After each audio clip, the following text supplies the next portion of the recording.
In a shocking twist that has sent Hollywood into mourning, Gene Hackman and his wife, Betsy Arakawa, were found dead in their Santa Fe, New Mexico home. The legendary actor, who once commanded the screen, had vanished from the public eye years ago. Now his life ends under tragic and mysterious circumstances. Authorities confirm there were no signs of foul play, yet the question lingers: what really happened? Gene Hackman wasn't just a two-time Academy Award-winning actor. He was a man of secrets, struggles, and a past filled with untold battles. Before he became a household name, Hackman's life was riddled with hardship. He was once jailed for theft, mocked for dreaming too big, and was notorious for his fiery temper. He never backed down from a fight, whether in Hollywood or real life. His departure from the industry wasn't because his fame had faded. He walked away for something far more profound. When Gene Hackman set out to pursue acting, he didn't just gamble with his career, he unknowingly sacrificed the most important things in his life. His choices, his ambition, and his mistakes were almost inevitable. In 1956, Hackman married Faye Maltz, a woman he believed would stand by him through the storms of uncertainty. At the time, Hackman was a struggling actor, barely making ends meet, taking odd jobs to survive. Yet Faye never stopped believing in him, even when the world did. Together, they built a home and raised 3 children: Christopher Allen, Elizabeth Jean, and Leslie Ann. Their life was modest but happy. But Hollywood has its own rules, and love and success rarely go hand in hand. By the late 1960s, Hackman's career skyrocketed with Bonnie and Clyde, 1967. Soon, he became one of the industry's biggest stars, leading blockbusters like The French Connection, 1971, and The Poseidon Adventure, 1972. As Hollywood's spotlight shone brighter on Gene Hackman, darkness crept into his personal life. The relentless pursuit of success consumed him, pulling him from one film to the next, from city to city. His wife, Faye, and their children slowly became strangers, their connections fading like distant echoes. The phone calls home grew rare, family dinners became a thing of the past, and his once warm presence was reduced to a memory. In a candid 1989 interview with the New York Times, Hackman confessed, "You become extremely selfish as an actor. You spend your whole life craving recognition, and when success comes, it's hard to say no. The money, the fame, the temptations, it was all too overwhelming for a poor kid like me." Faye waited, she hoped. But the distance between them had grown into an unbridgeable chasm. In 1986, after 30 years of marriage, they quietly divorced. No messy legal battles, no dramatic fights, just the lingering regret of a man who realized too late what he had lost. Years later, in an interview with GQ, Hackman was asked what advice he would give his son. His response was painfully honest. "I was away for too long. I don't have any advice to give." Was this the result of poor choices or the inevitable price of relentless ambition? Either way, Hackman learned the harsh truth. Success could cost more than he ever imagined. After his divorce, Hackman buried himself in work, taking on major roles and securing his place as one of Hollywood's greatest actors. But behind the glitz and accolades, he was alone. Years passed before fate led him to Betsy Arakawa, a woman who would change his life. Betsy was a pianist, 32 years his junior, with no ties to Hollywood. Their paths crossed in the late 1980s at a gym where she worked. There was no whirlwind romance, no dramatic affair, just a quiet, natural bond that grew over time. Betsy brought Hackman something he had never truly known before: peace. In 1991, they married. This time, Hackman was determined not to let his career overshadow his family life. Together, they chose a quiet existence, away from the prying eyes of the media and the chaos of Hollywood. Before Hackman found peace, he endured heartbreak that left scars too deep to heal. One of the greatest tragedies of his life was the death of his mother, Anna Elizabeth Hackman. In 1962, she died in a house fire, reportedly caused by a lit cigarette she had fallen asleep with after drinking heavily. The flames consumed not just the house, but a part of Hackman's soul. His mother had been his biggest believer, the one who encouraged him to chase his dream of acting. But by the time he found success, she was gone. Hackman rarely spoke about this pain, but in a rare interview, he admitted that if he could choose one film for his mother to watch, it would be I Never Sang for My Father, a film that mirrored his own struggles with family and loss. The tragedies didn't stop there. In 1982, Hackman suffered another devastating loss when his closest friend Norman Gary passed away unexpectedly. Another wound, another piece of his heart gone forever. Among Hackman's most trusted friends was entertainment lawyer Norman Gary, a man who stood by him through thick and thin. But when Gary died suddenly, whispers of unresolved financial troubles surfaced, leaving Hackman with more questions than answers. Unable to cope with the grief, Hackman did what he knew best. He buried himself in work. Acting became his escape, a way to outrun sorrow. In a later interview, he admitted, "I poured everything into acting because I didn't want to drown in pain." That period saw him take on some of the most defining roles of his career, starring in Under Fire, 1983, Hoosiers, 1986, and Mississippi Burning, 1988. These performances didn't just elevate his career, they cemented his place among Hollywood's elite. But Hackman's challenges weren't just emotional. He also found himself in real-life confrontations, ones that proved his fighting spirit never faded. In 2001, Hackman found himself in a street fight that could have been straight out of one of his movies. While driving in Hollywood, he accidentally collided with another car. Two furious young men stormed out, hurling insults at him, oblivious to the fact that they were provoking a former Marine. Hackman wasn't one to back down. Without hesitation, he threw the first punch. Chaos erupted in the middle of the street as the three men lunged at each other. The brawl didn't last long. Police quickly arrived to break it up. But no arrests were made. At 71, Hackman had proven once again that he was no ordinary Hollywood star. He had lived through the tough times, and he wasn't about to let anyone push him around. Perhaps his closest brush with death came in 2012. While cycling on a Florida road without a helmet, Hackman was suddenly struck by a truck. News of the accident spread like wildfire, sending shockwaves through his fans. Was this the end for the legendary actor? Miraculously, he survived with only minor injuries and was discharged from the hospital the same day. Friends later revealed that Hackman never gave up cycling, but from that day forward, he never rode without a helmet. It was a lesson learned the hard way. Rewind to 2004. After starring in the comedy Welcome to Mooseport, Hackman did something no one saw coming. He disappeared from Hollywood. No farewell speech, no press conference, no final blockbuster to send him off. He simply vanished from the big screen.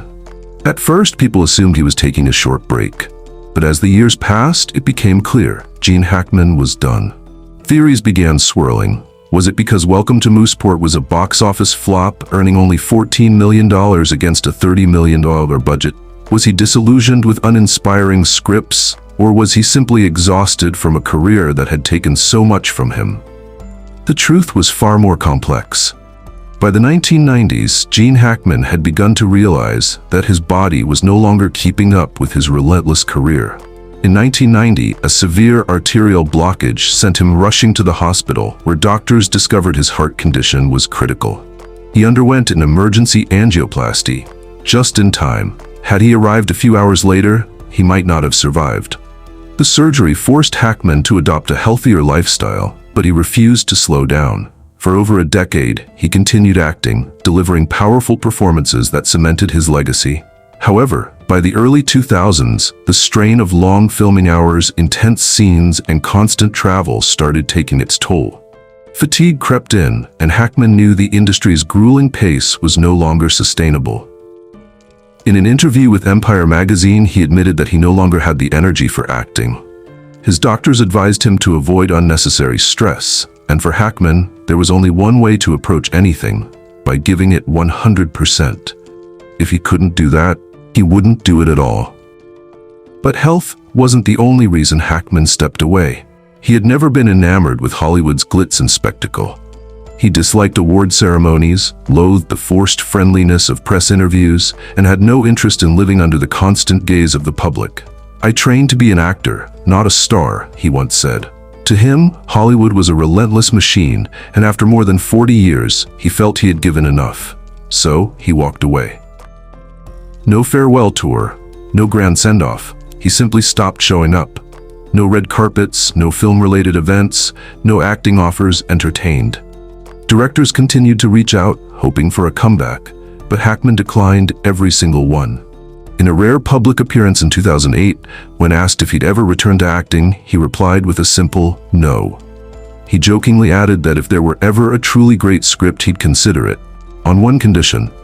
It had to be filmed inside his house so he wouldn't have to go anywhere. Leaving the silver screen didn't mean fading into obscurity. Hackman channeled his creativity elsewhere, immersing himself in writing, painting, and personal hobbies. He became a novelist, dedicating himself to storytelling with the same intensity he once gave to acting.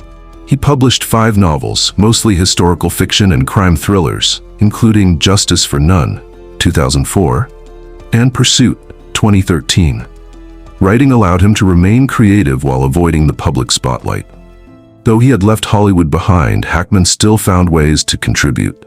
In 2016 and 2017, he lent his voice to 2 documentaries about the U.S. Marine Corps, the military unit he once served in.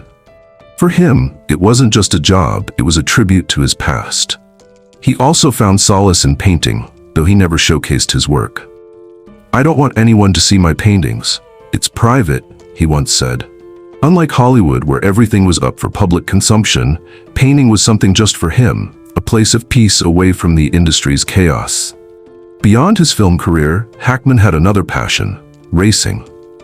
Few knew that the same man who played tough guys on screen was also a professional race car driver. In the late 1970s, he competed in Sports Car Club of America races and even won the Long Beach Grand Prix Celebrity Race. But his greatest thrill came in 1983 when he raced in the prestigious 24 Hours of Daytona, driving for Dan Gurney's legendary team. One particularly unforgettable moment came during a 6-hour endurance race at Sears Point Raceway in California. Behind the wheel of an Audi Quattro, one of the most advanced race cars of its time, Hackman pushed the limits. But disaster struck when his brakes locked up, flipping his car. Though he walked away unscathed, he later joked that maybe he should have let a stunt double handle that one. As Gene Hackman aged, he began to notice a change. His reflexes weren't what they used to be. And in the world of racing, where split-second decisions make all the difference, that realization was impossible to ignore. You need quick reflexes, and when they start to fade, you have to stop, he admitted. For health reasons, he made the tough call to retire from racing entirely. But stepping away from high-speed adrenaline didn't mean losing his adventurous spirit. Instead, he shifted his focus to safer, yet equally fulfilling pastimes: painting, cycling, and embracing a quieter, more down-to-earth lifestyle. Gone were the days of flashy sports cars and roaring engines. Hackman no longer sought the thrill of high-performance vehicles. Instead, he found comfort in practicality. He was often spotted cruising around Santa Fe in a Toyota Tundra, a rugged, no-nonsense pickup truck that matched his low-key, grounded persona. It was a far cry from his past racing days, but it was precisely what he needed. Powerful, dependable, and built for the long haul. Despite stepping away from professional racing, Hackman never lost his love for cars. Over the years, his garage had evolved, not into a showroom of exotic supercars, but a collection of vehicles that balanced performance with purpose. 1983 Toyota Celica GT, a nod to his racing days. This was the car he once used in competitive racing. Porsche Panamera, a sleek luxury sedan that reflected his refined taste. Mercedes E-Class, understated elegance, built for comfort rather than show. Ford Mustang Shelby, a muscle car icon, proving his passion for power hadn't completely faded. Tesla Model S, a modern, tech-forward choice that showed his curiosity about the future of automobiles. Even as he traded speed for simplicity, Hackman's love for the open road never wavered. Though he left racing behind, Hackman never stopped moving. Cycling became a major part of his life, helping him stay active well into his later years. Even in his 90s, he was often seen riding an electric bike around town, proving that while time may slow a man down, it can't take away his spirit. Beyond his love for cars and cycling, Hackman remained a devoted sports fan. He had a deep admiration for the Jacksonville Jaguars and was frequently spotted at games as an honorary guest. Though he no longer appeared on the big screen, he still made time for the things that brought him joy. Gene Hackman had spent decades in the limelight, but in retirement, he embraced a much simpler existence. In Santa Fe, New Mexico, where he and his wife, Betsy Arakawa, had lived for years, he became something of a local legend. Unlike most Hollywood elites, he didn't surround himself with bodyguards or hide behind gated mansions. Instead, he was occasionally spotted filling up his Toyota Tundra at a gas station, dressed casually, blending in like any other resident. No flashing cameras, no red carpets, no fuss. What fascinated people most wasn't just the fact that Hackman had chosen an unassuming lifestyle, it was the car he drove. His third-generation Toyota Tundra wasn't some over-the-top luxury vehicle or a high-performance sports car. It was practical, powerful, and built to last, much like the man himself. Under the hood, his 5.70 V8 engine delivered 375 horsepower, while the TRD 4x4 off-road package made it capable of handling any terrain. Whether he was driving through the quiet streets of Santa Fe or heading off the beaten path, Hackman's truck was a perfect symbol of his life after Hollywood. Strong, dependable, and unapologetically real. The Toyota Tundra Hackman drove wasn't just any truck. It came equipped with privacy glass, Bilstein shock absorbers, and a truck bed cover, each detail crafted for a comfortable yet low-profile lifestyle. This choice of vehicle said everything about the man behind the wheel. While most wealthy actors were cruising around in Bentleys, Rolls-Royces, or Lamborghinis, Hackman stayed true to his roots. His truck was straightforward, functional, and unpretentious, just like him. In a world obsessed with glamour, Gene Hackman was a living testament to simplicity. He never sought the limelight of Hollywood. Instead, he embraced a quieter, more humble life. And even after his retirement, he continued to live without a hint of pretense. Practical, strong, and content with who he was. He was a legend who chose to live humbly, and in doing so, remained a true force of nature. Gene Hackman wasn't just a great actor, he was a man full of contradictions, each one sharpening his character. He could be tough, unafraid to challenge directors, and even throw punches if needed. But he also had the rare ability to disappear from Hollywood without explanation, walking away without the fanfare. Hackman never chased fame. He didn't try to please anyone but himself. He was a rebel who set his own rules, and that's exactly how he wanted it. His career, marked by legendary roles, was also defined by his refusal to conform. He left Hollywood on his own terms. No goodbyes, no grand gestures. That was his style, his legacy. It was something few could pull off. Hackman's story wasn't one of overnight success. It was a journey of persistence, grit, and believing in himself. In his youth, many doubted him. He was looked down upon, underestimated. But through sheer determination, he rose to become one of Hollywood's greatest legends. What Hackman taught the world was that success wasn't about luck or external validation. It was about perseverance, about staying true to yourself, even when the world told you it wasn't possible. While many stars continued to chase the spotlight, Hackman chose a simpler path. A peaceful life with his wife in Santa Fe, away from the cameras and the demands of fame. Gene Hackman's legacy isn't just in his iconic performances as characters like Popeye Doyle or Lex Luthor. It's also in the way he lived, on his own terms, without compromise. He refused to let others define him, and in doing so, he became a symbol of resilience, strength, and integrity. Although the news of his passing, alongside his wife Betsy, has shocked the world, his legacy endures. Hackman's career, his life, and the lessons he imparted will forever live in the hearts of his fans. His story is one of a man who stood tall in a world that often demanded conformity, and yet remained true to himself through it all. So, how will you remember Gene Hackman? Is it through his unforgettable roles, his sharp and memorable quotes, or simply the way he lived his life on his own terms? If you admire Gene Hackman's spirit, share your thoughts in the comment box below. And if you want to keep up with more fascinating stories on this channel, be sure to like and subscribe.